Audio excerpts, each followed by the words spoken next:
I always like to take a couple of minutes to look at my audience to become one with. We are all one, and we need to be here together and understand the oneness that we are.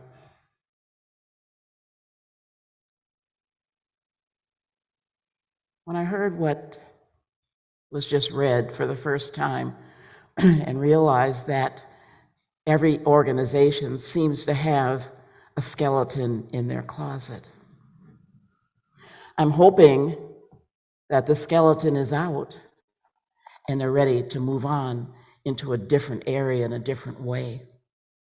Again, we are all here together. To cut out anybody is a deadly thing for humanity. I'm gonna put my glasses on so that you all don't just smear up into one thing. So we'll do this. Last week, Reverend Matthew discussed the puzzle pieces that each of us holds and brings to everything. And we are all a part of the puzzle, and I feel that each of us has to be willing now to open up and present their piece of the puzzle. And that is what I would like to do today. So I placed my puzzle piece into the puzzle. I'm totally pleased to be here to speak about Dr. Martin Luther King. For me, Martin Luther King was one of the greatest patriots that this country will ever know. His whole purpose was to make this country live up to the promises in the Constitution. Although I will note here that Black people were seen as only 3/5 of a person in that Constitution. And I feel that we are still being treated as though we are only 3/5 of a human being.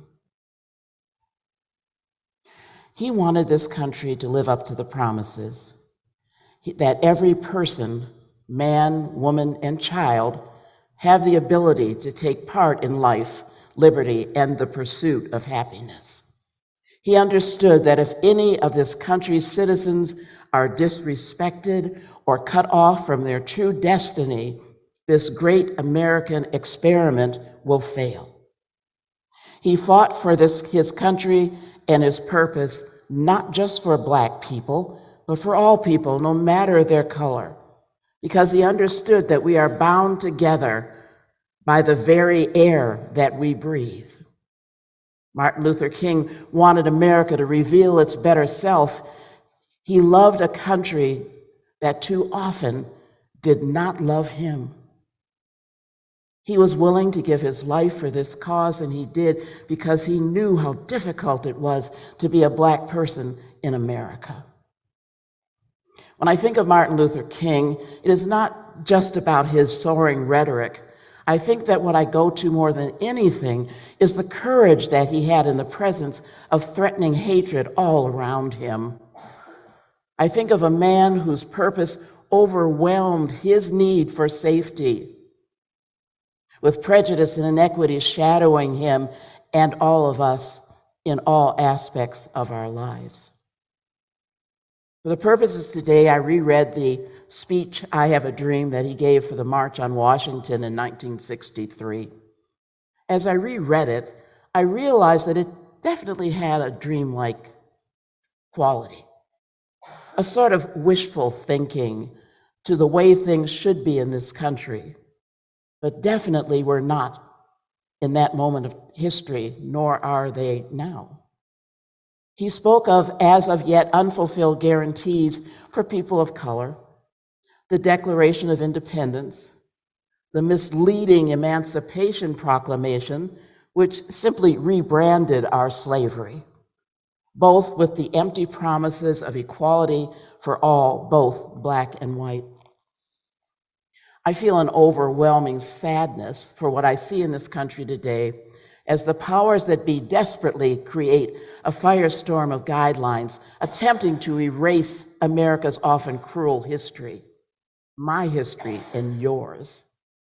Doing this in the classrooms, robbing all of our children, Black and white, of an honest depiction of our past, all to avoid facing the truth of the murderous disenfranchisement of indigenous populations and the lynchings of people of color.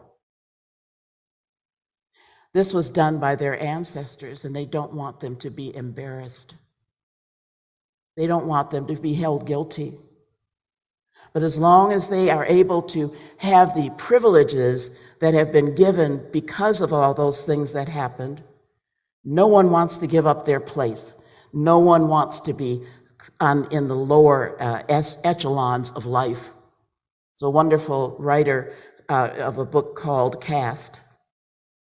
And in that book, she says, you know, what's wrong is they don't want to have to be to go down to that lower class. People need to understand that with all of this, white people were told they were better than other people. And especially the poorer ones, because they wanted to keep that class system going.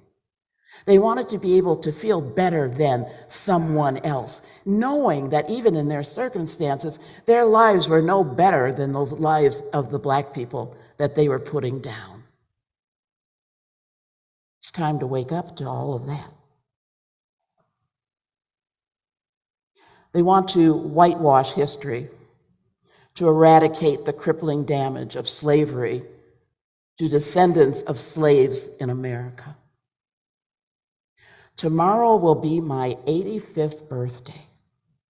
I look back over my life and I see the small victories that have been made over the span of my years. But regrettably, I see that all too often, I am still not seen as a human being that deserves the equality that was alluded to in the Constitution's promises. I remain in the eyes of many as the other.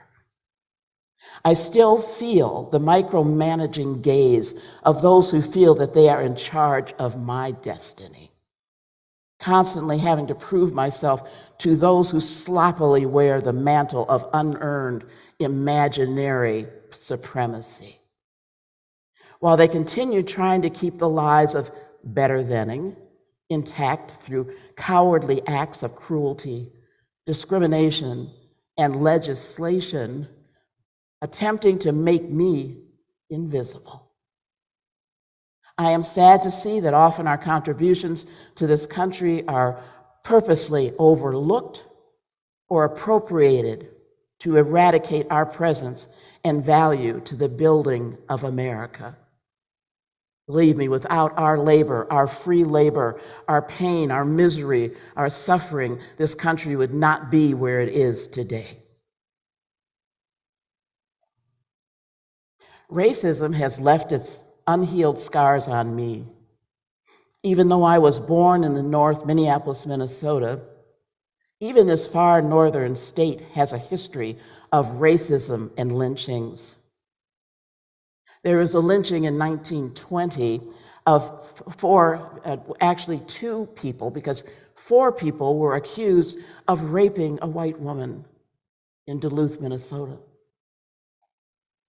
They stormed, over 10,000 people stormed the prison, the jail, and pulled 2 of the people out and murdered them without any kind of jurisdiction, no trial, no anything that happened. When the victim, supposed victim, was examined, she had no signs of trauma. There were no signs of anything ever having happened to her. This happens all too often in this country. Falsely accused and immediately incarcerated and quite often put to death. This happened, the things in Minnesota are still happening. Minnesota is sometimes referred to as Mississippi with snow because of its racist police system and unofficially segregated housing. The lynching of George Floyd will attest to the fact that it hasn't changed. I still see the pictures of that officer casually kneeling on his neck, squeezing the life out of his body as though it was nothing. Black lives matter. It's not that white lives don't matter. It's that we have been made to feel that our lives are nothing. Can't continue to do this. As a child, I remember my sister Diane and I trying to negotiate the safest route to and from our neighborhood skating rink, trying to guess where there would be fewer groups of white boys pelting us with snowballs and calling us niggers. It took great valor to have our time on the frozen ice. But I don't remember us ever crying. I think that there was something in us that said we would refuse to let them take our dignity in that way. That we would never allow them to do that, that we would never allow them to rob us of our childhood, of being able to go just to simply skate on a frozen pond. I think it was good training for us, however, because it taught us what we were to look forward to in this world, how we would possibly be treated. And it made us stronger than we would have been, I suppose, without it. I could have done without it. However, this is what happened. I think of the time when my sister Diane, who was an excellent student, an A+ student, was a candidate for the honor of being the valedictorian of her graduating class. When it was recognized that she was in line for this accolade, they decided to give her an A- to be certain that she would not receive this award. Yes, she was still on the podium, but as the salutatorian, unceremoniously demoted from a well-earned award. Being Black in this country is like dying from 1,000 cuts. You look around and you don't even realize you've been bleeding, but the hurts are still there. The pain is still there. It still stings now as I remember standing on my last day of junior high school with one of the people that I had been best friends with for all through the years. We were graduating from junior high school. And what I realized suddenly, she purposely avoided eye contact with me as she informed me that we couldn't be friends anymore because her parents said that we could no longer be friends because she did not want her to have Black associations in high school. I still remember feeling as though my spirit had drained into the floor and that it was smashed like a poisonous insect under her foot. To be held in such disregard was to know that in their eyes I had no value as a human being and that I was easily discardable. As an adult, I remember going and renting houses through real estate agents, signing rental agreements, and paying all the money, only to have the owners of the houses appear and, upon seeing my dark countenance, furiously tried to get me not to take the houses. Go somewhere else, live somewhere else. We'll give you your money back. We don't want you here. I refused to do so. Oh, and by the way, I became their favorite tenants in both cases. One woman crying when I told her that I was moving and that I could come back anytime and she would find a place for me to live there. This was in Big Bear. If I recounted all of the insults, all of the disrespects, and deep injury that the presence of my epidermis seemingly renders me target for all the looks of disdain and dismissal and the far worse that others have endured, I could be here for days, weeks, and months.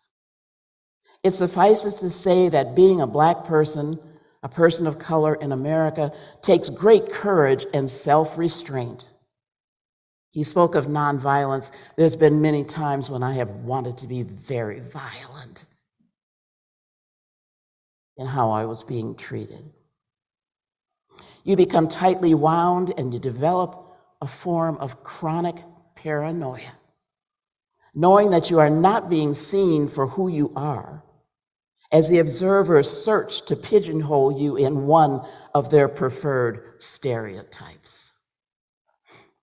It is often said that Black people are the victims of hypertension because of what they eat. This is not the real cause. It is all that we have been forced to swallow. It is a new form of lynching that I refer to as psychological lynching. Its effects leave permanent lifetime damage to the psyche of its victims. I was the minister at the Bear Valley Center for Spiritual Enrichment in Big Bear Lake, California. Beautiful place for 5 years. It's a ski town in the San Bernardino Mountains of California. I was always amazed that I had become a minister in this lily white Republican town, where I was one of only 3 or 4 persons of color in residence. It made the acronym TOO the true meaning. I was always the only one or the other one everywhere that I went, and I was constantly reminded of that by other residents. And on one occasion, I was even asked, how did you get here? I turned to him and said, by car, and walked away. One day, one of the members of the Bear Valley Center for Spiritual Enrichment called me to come for counseling. When she got there, she told me that she worked at the resort and constantly heard coworkers saying derogatory things about Black people. She said that she had asked them if they had ever spent time with or had a conversation with a Black person. She wanted to know just where were they getting their information. She said that though they admitted that personally they had never known anyone of color or that matter spoken to one, other than to sell them ski lift tickets, they were confident that all the things that they had been told were true. She then realized that I was the only Black person with whom she had ever been in close proximity. And would I mind talking to her about my life experiences so that she could know me better and not continue to make assumptions? I realized how much bravery that it had taken for her to come to me. The conversation hopefully proved valuable for both of us. I hope that she didn't go away thinking that Black people were a monolith and my story was everyone's story, but at least was able to see at least one facet of what it was to be a Black person in this country. It may seem that I am painting a very dark picture. However, as in art, in life's tapestry, you must have dark space, negative space, to get a full picture. I would like to offer a possible solution that seems just so simplistic. It is called love. I have a rather different definition of love, and it is to have the desire to understand each other. I feel that the people of this world have fallen out of love with love and compassion. It is time to rekindle the fire. Whether it is in personal relationships or between coworkers or the races, communication, not assumption, is the key. In coming to Mountain View Unity Universalist, such a long, involved name, I have been intrigued with some new vocabulary. The word covenant has become a part of my personal jargon. I find the meaning to be so beautiful. Covenant is Latin for come together and means a solemn agreement or a promise of the heart regarding a course of action between parties. This morning, I would like to make a covenant with you, a course of action, a solemn agreement, a promise from my heart to your heart with each of you, that we together agree to be aware of when we are not acting in the truth of love and understanding. When we realize that we are looking at someone but not seeing them, that we will look deeper until we see the humanity of that person and acknowledge that we are one with each other with a willingness to change our minds. Will you agree to be in the covenant with me? This is something that will happen, that needs to happen. Let's once again salute Martin Luther King Jr. for his great sacrifice and make sure that it wasn't in vain, and realize that each of us have been left to complete his mission. And what was that mission? It was to free all people, not just Black or white, Muslim, Jewish, or Christian, because he knew that we were inextricably tied together. You see, we are all part of one living entity. For the greater good of all, to succeed as a country and human race, we must find ways to work together. When I was putting this together, the song that came to me was, "What the world needs now is love, sweet love, not just for some, but for everyone." And as we say in religious science, and so it is. And thank you.